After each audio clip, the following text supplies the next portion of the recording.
வணக்கம். உலகமெங்கிலும் நிறைந்திருக்கும் ஜீ தமிழ் தொலைக்காட்சியின் அன்பு தமிழ் நெஞ்சங்களுக்கு அடியேன் சுபாஷ் பாலகிருஷ்ணனுடைய அன்பான வணக்கங்களும் வாழ்த்துக்களும். சிம்ம ராசியுடைய தனித்துவம், சிம்மம் சொன்னாலே தனித்துவம் தான். சூரியன் ஒரு சூரியன் தான். இந்த கிரகங்களுடைய ராஜா அப்படின்னாலே அது சூரியன் தான். ஏன்னா சூரியன் அப்படியே தான் இருப்பார். அவரை சுற்றி தான் கிரகங்கள் சுற்றி வரும். அதே மாதிரி ஒரு மனிதனுடைய வாழ்க்கையில் இதை நல்லா புரிஞ்சுக்கணும். யாராக இருந்தாலும் பெரிய அளவில் சாதிக்கணும் அப்படின்னா கிரகங்களுடைய துணை வேணும்.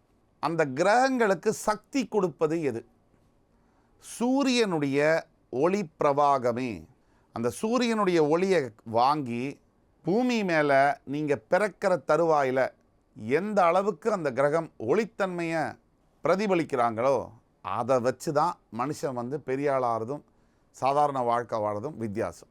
அந்த அளவில் சிம்ம ராசிக்கு பார்த்தீங்கன்னா குணாதிசயங்கள், அற்புதமான தனித்துவங்கள், தன்னம்பிக்கை, விடாமுயற்சி, கம் வாட் மேன் ஆங்கிலத்தில் சொல்கிறோம். என்ன வேணால் வரட்டும் பார்த்துடுறேன், அது சிம்மம். கீழே குழி தோண்டி 1000 அடி புதைச்சாலும் 5000 அடி மேலே உழைச்சி ஜெயிக்கிறது சிம்மம். சிம்மராசிக்காரர்களில் பிறந்தவங்க யாராவது நேரில் நான் இது வரைக்கும் ஒரே ஒரு தடவை தான் காதலிச்சிருக்கேன் அப்படின்னு சொன்னால் அதை விட ஒரு மிகப்பெரிய பொய் இருக்கவே முடியாது. கண்டதும் காதல் சிம்மராசிக்கு வரும். அது உண்மையானதாகவும் இருக்கும். அதை தாண்டி அடுத்த காதல் வரும், அதுவும் உண்மையானதாகவே இருக்கும். இப்படி எத்தனை காதல் வந்தாலும் உண்மையாக தான் காதலிப்பாங்க. இதுவும் ஒரு தனித்துவம். அந்த காதலில் அவங்க இருக்கிற வரைக்கும் உண்மையாக இருப்பாங்க. ஏதோ ஒரு காரணங்களால் பிரிஞ்சு போய் மறு காதல் வந்ததுன்னா அதுலேயும் உண்மையாக இருப்பாங்க. சிம்மம் உணர்ச்சி வயப்பட்டவர்கள்.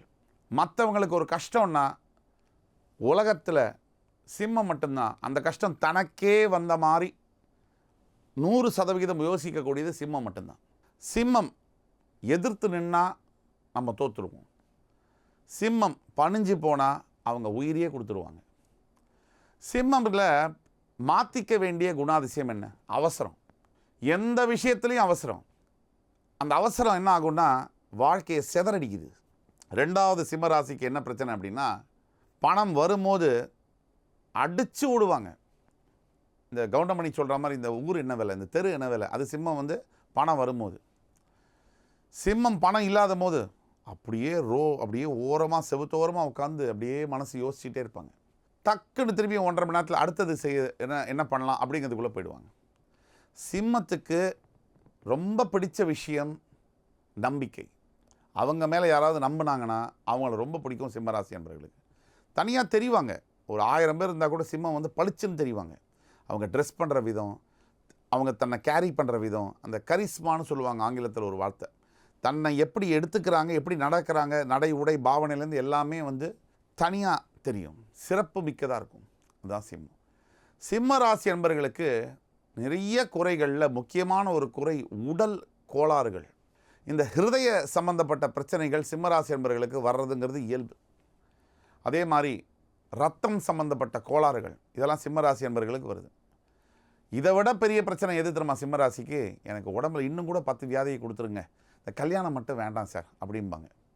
ஏன்னா சிம்மராசிக்கு வரக்கூடிய மனைவியாக இருக்கட்டும், இல்லை சிம்மராசி பெண்களுக்கு வரக்கூடிய கணவர்களாக இருக்கட்டும், முதல்ல இவங்ககிட்ட படுற பாடு இருக்கு இல்லையா, அது ஒரு பக்கம் பெரிய விஷயம். அதுக்கப்புறம் இவங்க உணர்ச்சி பூர்வமான ஆட்கள் இல்லையா, இவங்களுக்கு எல்லாமே அப்படியே ஒரு கற்பனையில் மேலே அப்படியே மிதக்கிற மாதிரி இருப்பாங்க.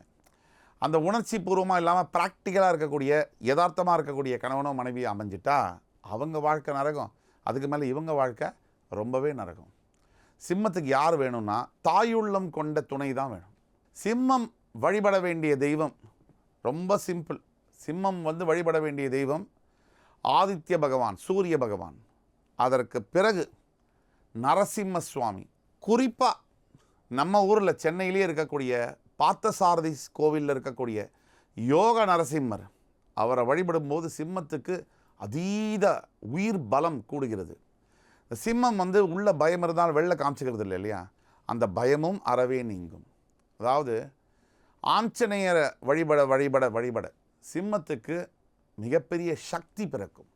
அப்போ முதல்ல சூரிய பகவான் ஆதித்ய ஹிருதயம் அப்படிங்கிறத ஸ்லோகம் படிக்கலாம். அதே மாதிரி நரசிம்ம சுவாமி, அதுக்கு பிறகு ஆஞ்சநேய சுவாமி.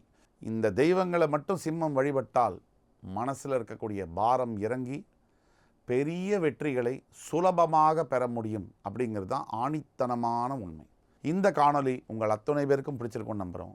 மறுபடி வேறொரு சந்தர்ப்பத்தில் வேறொரு நிகழ்ச்சியில் உங்களை எல்லாம் மறுபடி சந்திக்கும் வரை உங்களிடமிருந்து விடைபெறுவது உங்கள் சுபாஷ் பாலகிருஷ்ணன். நன்றி, வணக்கம், வாழ்க வளமுடன்.